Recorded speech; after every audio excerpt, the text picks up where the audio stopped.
नमस्कार दोस्तों, आपका स्वागत है अपनी हिंदी क्लास में। आज मैं सीबीएसई बोर्ड द्वारा कक्षा 9 के हिंदी पाठ्यक्रम बी में आने वाले पाठ पद जिसके कवि रैदास जी हैं उसके बारे में बता रहा हूं।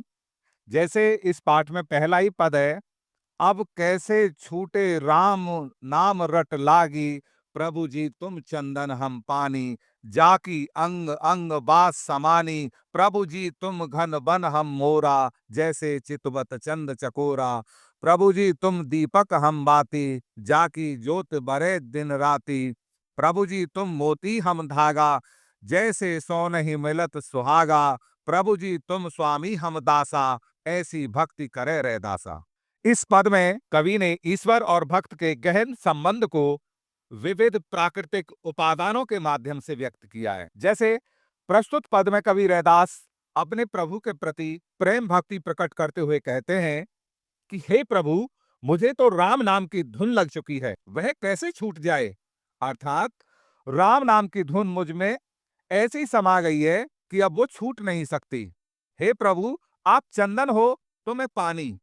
जिस प्रकार चंदन पानी में घिसने से खुशबू देता है और वह खुशबू अंग अंग में समा जाती है, उसी प्रकार आप चंदन की खुशबू के रूप में मेरे तन मन में समा चुके हो। आपकी निकटता का एहसास मुझे हर पल महका देता है।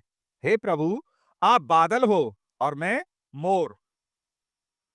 जिस प्रकार बादल को देखकर मोर प्रसन्न होकर नृत्य करता है, उसी प्रकार आपके दर्शन पाकर मेरा मन भी प्रफुल्लित अर्थात हर्षित हो उठता है।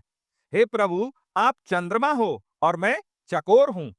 जिस प्रकार चकोर पक्षी चंद्रमा को एक टक निहारता रहता है, उसी प्रकार मैं भी आपके दर्शन के लिए उत्सुक रहता हूं।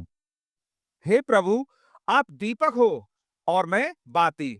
जिस प्रकार दीपक की अग्नि के संयोग से बाती चल उठती है अर्थात जल उठती है, उसी प्रकार हमारे संयोग से मेरे ज्ञान का अंधकार नष्ट हो गया है और उस दीपक की अग्नि दिन रात जलती रहती है। हे प्रभु, तुम मोती हो और मैं धागा हूं।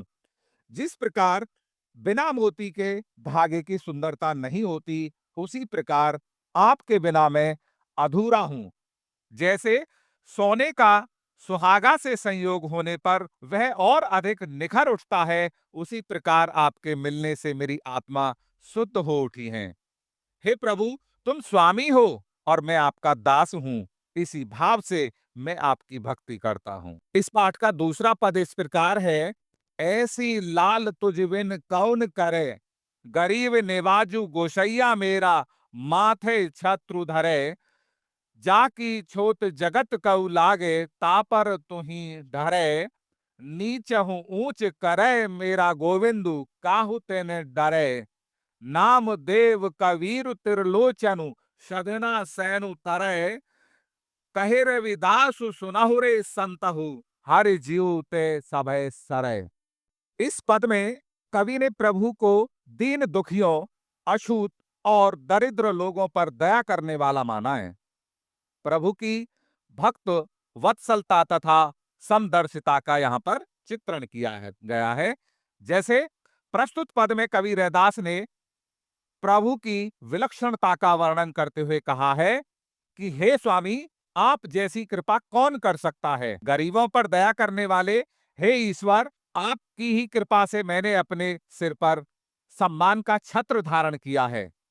इस संसार को जो अछूत लगते हैं, उन पर आपकी ही कृपा होती है। तू ही नीच को उच्च पदवी प्रदान करता है और ऐसी करने पर मेरा प्रभु किसी से नहीं डरता है। मेरे प्रभु ने ही नामदेव, त्रिलोचन, कबीर, सदना, सैनु आदि को तारा है अर्थात अपनी कृपा द्वारा समाज में प्रतिष्ठा दिलाई है। कवि रैदास कहते हैं कि सुनो हे संतो, मेरे हरि की कृपा मात्र से ही असंभव भी संभव हो सकता है। ये ही नीचे से ऊपर पहुंचाने की क्षमता रखते हैं। तो दोस्तों, इस पाठ का सारांश यहीं पर समाप्त होता है। अगले पाठों का सारांश देखने के लिए, उनके प्रश्न उत्तरों को देखने के लिए लगातार चैनल पर बने रहिए और चैनल को सब्सक्राइब कीजिए, वीडियो को लाइक कीजिए, अपने दोस्तों के पास शेयर कीजिए।